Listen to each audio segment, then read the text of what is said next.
Well, hello again.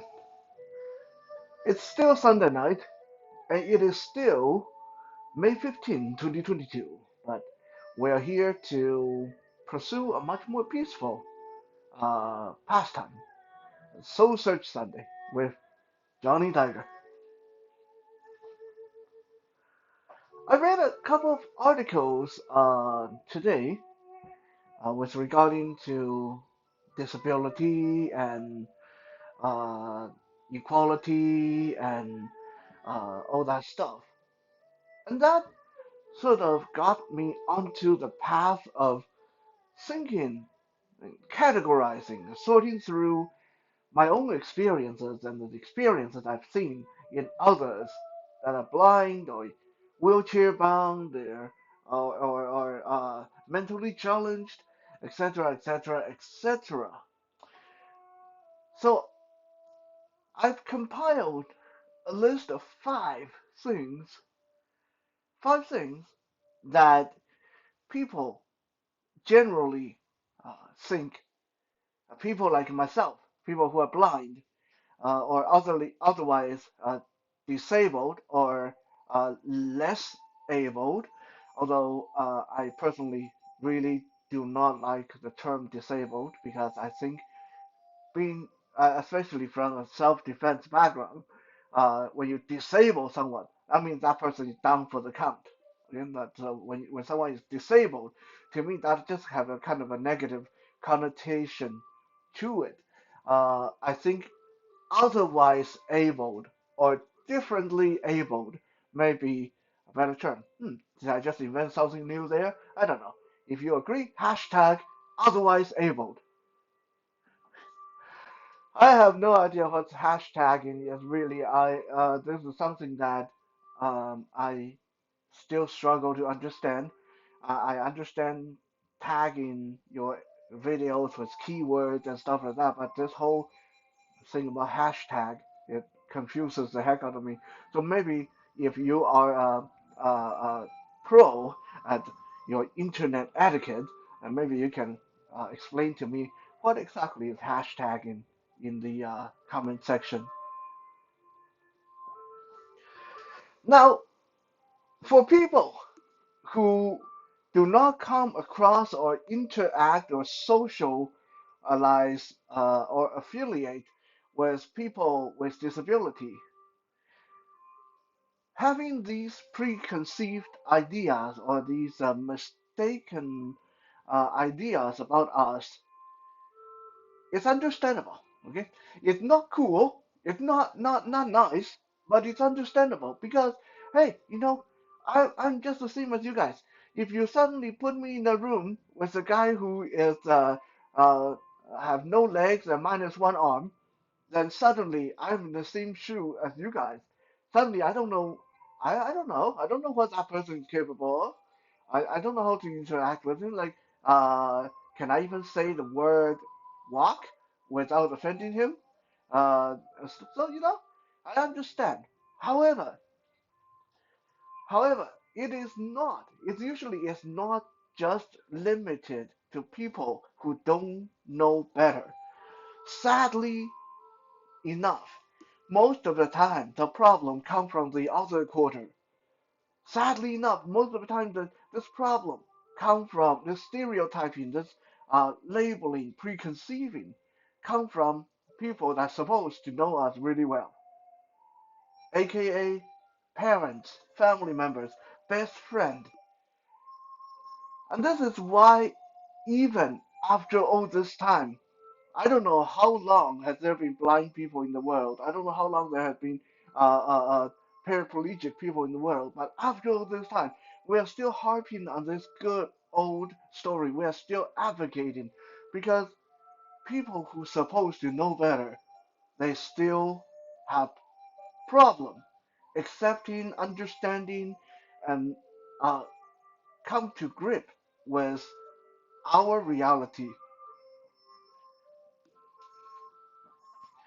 Now, this is coming across as a little bit of a mouthful. I know I'm being a bit long-winded, but I'm trying to convey to you guys why I'm doing this because I'm sure I have mentioned things like these before. Maybe I've already made this video in the past, but this is something that come up again and again. 2022, we are still on this topic because you know what? Things have not really improved. And as long as things have not really improved, we are going to talk about this. We're going to keep talking about this. We're going to shout this. We're going to write about this until people can get it through their head that we are human too.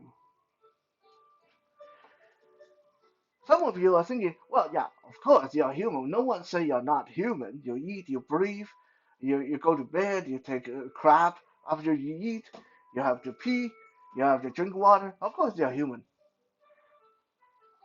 But I think there's a lot more than being a human. And after today's video, maybe you will understand what I mean even more. So, the 5 common misconceptions, the 5 things that you think we are not. Number 1, you think we are not capable. Before you start denying it, let me say I'm not saying you as you who's watching the video. I'm saying you as a royal you, and I'm saying we as a royal we. Okay? Obviously, every individual case is different, but let's take my own um, my own circumstance. So there was this one time when my friend Lenny, God rest his soul, he's no longer with us now, but when Lenny was still with us, there was one time when Lenny and I we were repairing something uh, at my place. We were doing a bit of let's say home improvement, and Lenny ended up having to stop, take a break, and go to the washroom and answer his phone. And afterward, he couldn't find the screwdriver, and I was trying to help him look, and Lenny, this guy who I've known for like 8 years by that time, turned to me and said, "Look, you are blind. Just sit down. I'll find it. You won't find it. You know, if I can find it, you can find it because I have eyes." And guess who ended up finding the screwdriver? Me, because yes, my eyes don't work, but I have other ways of looking for things. I can I have probably much better uh, idea of my place, my house, than he did. I have much better idea of his um, gestures and his habits, where he might have stuck a screwdriver when he was in a hurry to run to the washroom. I have logic. I have experience. So, in the end, the blind guy whose eyes didn't work found the screwdriver while the sighted guy, the guy with eyes, looked all over the place. Couldn't find it. There was another time when I just finished, I was teaching a class of young ones. I was teaching a children's class, and one of the training knives went missing. And again, big search all over the training room. 3 sighted children looking all over the place. I was trying to uh, help them look. And again, one of my students turned to me, Sensei, go sit down. You can't see. You won't be able to find it. We'll find it. We never found that training knife until after they left. And I went through the place and I went by the rack where we kept the training knife. And I said to myself, if I drop a training knife from this rack, where would I land? And if I land there and a little foot kick me, where would I go? And I reached under the mat of the training room, and there it was. Now, this is me. I was their sensei. I was the guy who taught them how to fight. I was the guy who taught them self-defense. And to them, I was not capable of finding a training knife. Things like this happened in my life times and times again. And every time when things like this happen, it's very discouraging, very sad, very silly, and very aggravating. I have one a gold medal and a silver medal for Canada in uh, two separate international level self-defense tournaments. And even then, my own father, whom, well, just put it this way, I have known him my whole life, and he had known me my whole life, told me one time on the phone, he said, I know you think you're really good because you won medals, but you can't fight because you're blind. And if I want to fight you, all I have to do is poke you and I run away. There's nothing you can do. I was so angry. I laughed. I said, well, you just keep on believing that and let's just hope we never have to find out. Yeah, so you guys, again, the royal you, not you as my audience, and you guys out there, parents, friends, family members, you think we're not capable, but we are. We may be capable in other things, our eyesight, or our legs, or our some part of our brain might not be as capable as yours, but you know what? At the same time, there are going to be things about you that are a lot less capable than we are.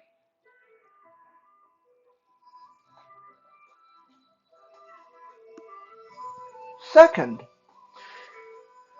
people think we are not intelligent.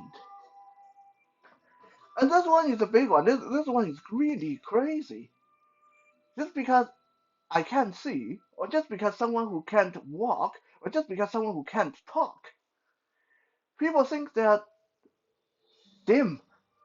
They are without a brain. They can't express themselves or they can't speak for themselves. I have been to restaurants many, many times where the server come up to me and my friend and take our order and then turn to my friend and say, what would he like? Uh, hello? He who's sitting here, he probably makes more money than you. He who probably got a higher education than you would like shrimp fried rice, please. Thank you. Like, it's ridiculous. uh, I have been to government agencies applying for uh, like getting paperwork and getting applications and stuff like that. And same thing, they talk to the people behind the counter. These are supposedly educated people. Talk to my guide. And sometimes these guides, they're not even my friend. Sometimes it's just a taxi driver that helped me inside the building. And then the person behind the counter is, what form does he want? The taxi driver is like, well, I don't know. I just brought him in. I'm like, excuse me, he would really like the T5. Thank you very much. So, yes, just because someone is disabled, don't treat them like they can't speak for themselves or they are, well, I'm sorry to use this term because I know it's a big trigger, but I think you can always excuse me in when I use it in this context.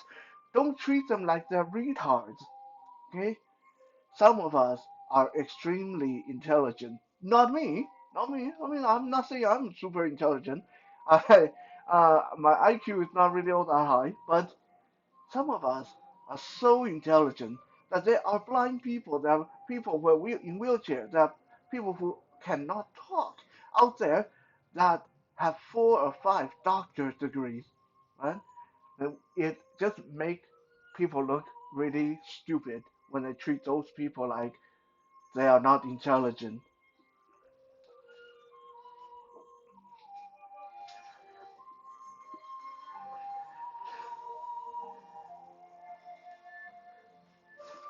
Number 3, people like to think that people like me, we are not emotional.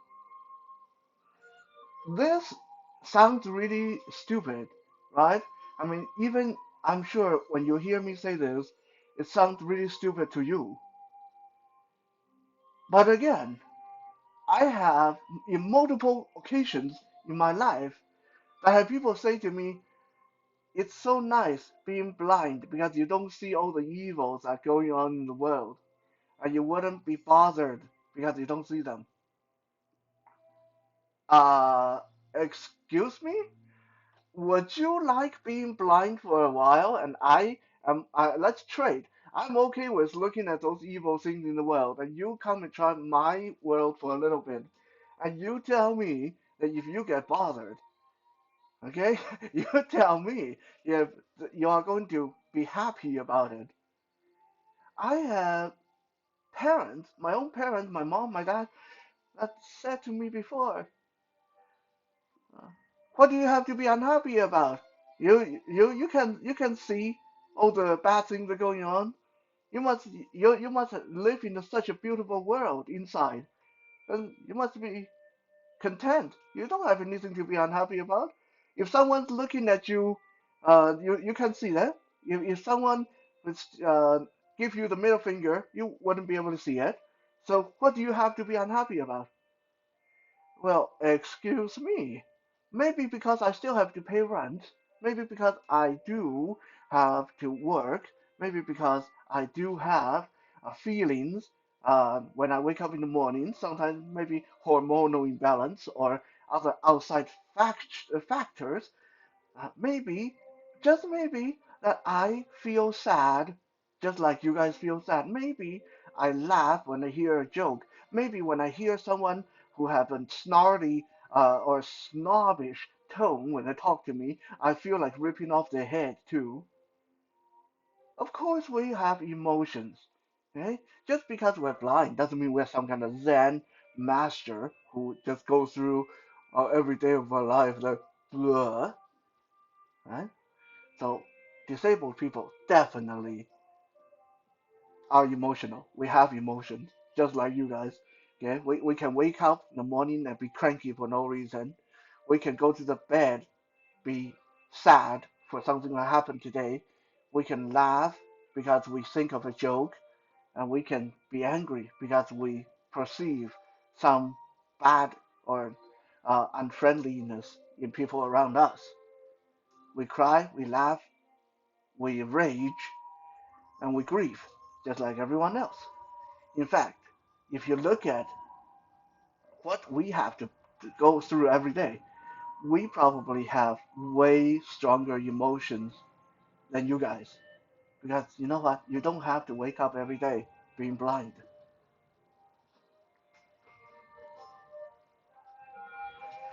Number four, and again, this one is so preposterous and yet it's one of the longest, most common misconception is disabled people are not sexual. Okay, I know for some of you, the thought of a person in wheelchair being horny, or a blind person thinking about getting laid, or God forbid, masturbating. I know the thought is repulsive, right? Okay, but if you want to be prudish about it, I can't. There's nothing I can do. But disabled people, unless there's something like traumatically wrong with them physically or mentally, such as someone who is totally paralyzed and can't feel anything from the neck down. But even those people, they have sexual needs and wants and wishes as well, right? Because sexual needs actually come from the brain and not all from below the belt. You have to think about this kind of thing.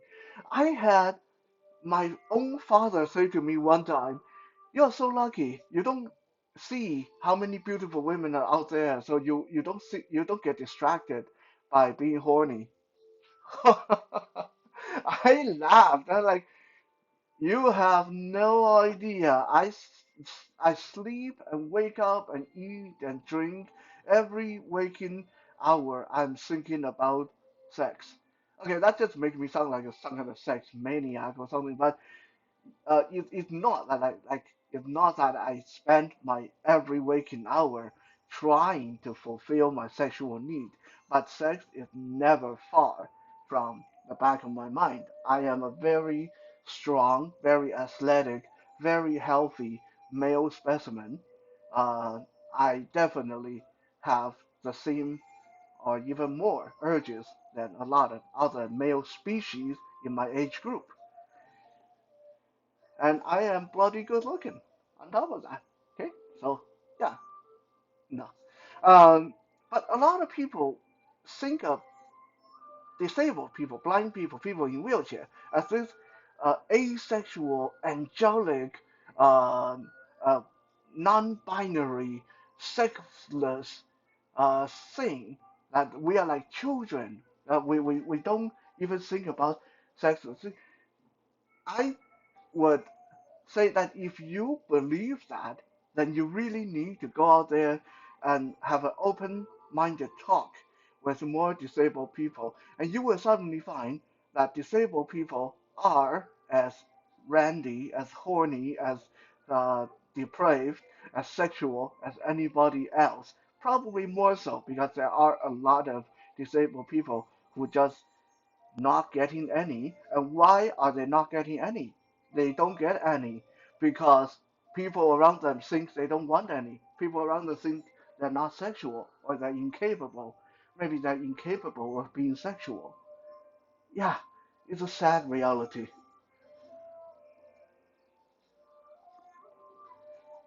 Number five, last but not least, people think we are not evil. Yeah, I, that's what is crazy. I'm not saying that every disabled person is an evil person who have to be watched 24 hours a day, otherwise they're going to do mischief. No, but I'm saying that being disabled does not change anything about if a person is going to be good or bad. And if you give them a chance, there are a lot of disabled people that will trick you out of your money. You give them a chance, a lot of disabled people will hurt you physically, mentally, intellectually, financially. Okay? So just because they're disabled does not change any bit uh, of their uh, integrity, personality makeup. One of my more enlightened partners once said, being blind definitely doesn't stop anyone from being an a-hole. And that is really, really true. I will tell you guys, I've met a lot of disabled people in my lifetime, and I've met some really good ones, and a lot of just normal folks, and I've definitely met some really bad ones, like so bad that you look at them, you think, God, good thing you are blind or good thing you're in a wheelchair because if you weren't, you would be so, so bad. So, yes, disabled people definitely can be evil. Don't trick yourself into thinking that because a person is disabled, he or she is a wise, sexless, good-hearted, innocent, naive, uh, childlike person. Okay? It's not like that at all. In the end, we are just as capable, we are just as intellectual, we are just as emotional, we are definitely just as sexual, and we are just as capable of being evil. In the end, we are just as human as everybody else.